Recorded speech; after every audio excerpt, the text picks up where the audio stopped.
Hello friends, today we are going to the dyno and let's see how much horsepower or torque, the power figures basically. Let's see how much does this bike make after doing an ECU reflash. We are at the dyno center.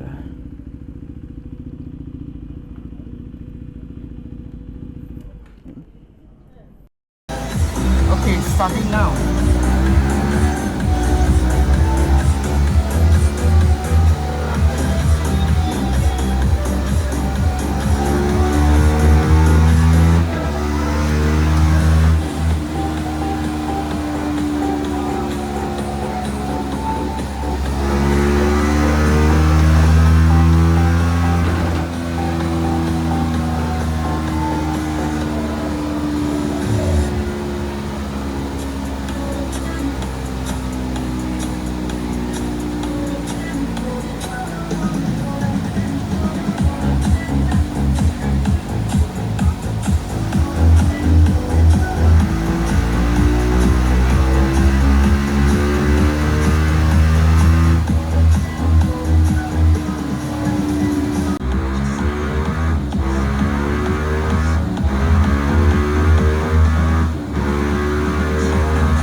Okay. So speed dia keluar 45.31, torque dia 27.88. Okay. Kalau tahu memang torque KTM memang tinggi ya. So dia minyak dia kalau tengok sini yang kita nak lah 14, dia kena kering sikit untuk KTM. So 14, so kat ujung dia basah sikit. So okay lah, tak ada problem kat motor ni. Actually, okay kan? Quite balance kan? The Nampak balance, dia punya fuel ratio balance. Okay. So here are the results. So let's talk about horsepower. And recently, motorcycle.com YouTube channel has released a video of a lightweight sports bike, naked bike shootout, and KTM was the winner. The 390 was the winner. Yes! And they did a dyno, and their power figure was 38 horsepower, if I'm not wrong. Yeah, so that was real horsepower, and I went to the dyno and I got 45 horsepower. Okay, that is about 7 horsepower gain. That's a lot. And let's talk about the air fuel ratio. So this is the stock air fuel ratio. As you can see at the bottom rev range, it is pretty lean and it goes a little bit richer. So it's not really balanced, it's not really good, it's just good for the emission, right? And mine is, yeah. So these are all because of a simple ECU reflash.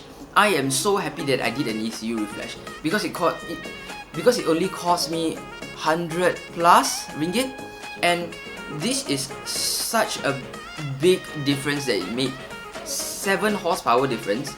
AFR is super balanced, not perfect but very balanced. It's close to perfect for such a small amount of money, right?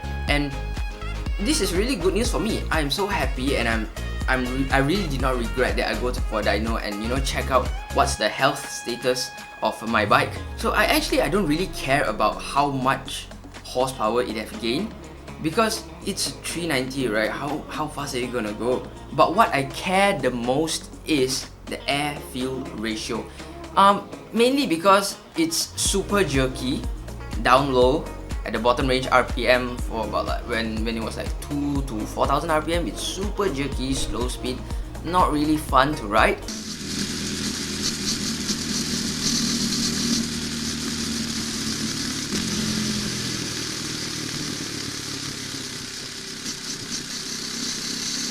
So after 1 week of riding with the ECU Flash, I noticed that it's got really smooth, and it wasn't behaving like this previously. It was, quite jerky, and now it's like smooth. Like, what's going on?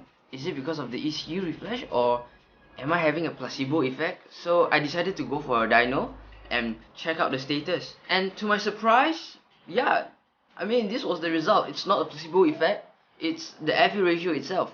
So yeah, I'm super happy, and which makes me have a second thought of, should I get a Powertronic ECU or not? A piggyback, fuel controller, because it's already so good. the reflash is already so good. So am I gonna spend 10 times the amount of the ECU reflash to get a Powertronic ECU? I don't think so at the moment. I'm really happy about it. I'm more than happy of what this bike is currently, you know, doing in the in the graph. Really, I'm more than happy. I'm so glad that I did the dyno test, and this information really helped me out, and I hope that this information helped you out also. So yeah, I think that's pretty much about it. So the riding is really smooth. Now power, I couldn't really tell because I don't go full throttle all the time. So yeah, I hope this video helps you out. If you like this video, do give it a thumbs up and consider subscribing to my channel because there's so many plans in my head that I have for this 390 Duke. And let me know what do y'all think, that should I get a Powertronic ECU or not, or anything about this reflash stuff. So yes, comment down below, let me know what do y'all think about it, and I will see y'all in the next video. Goodbye, ciao.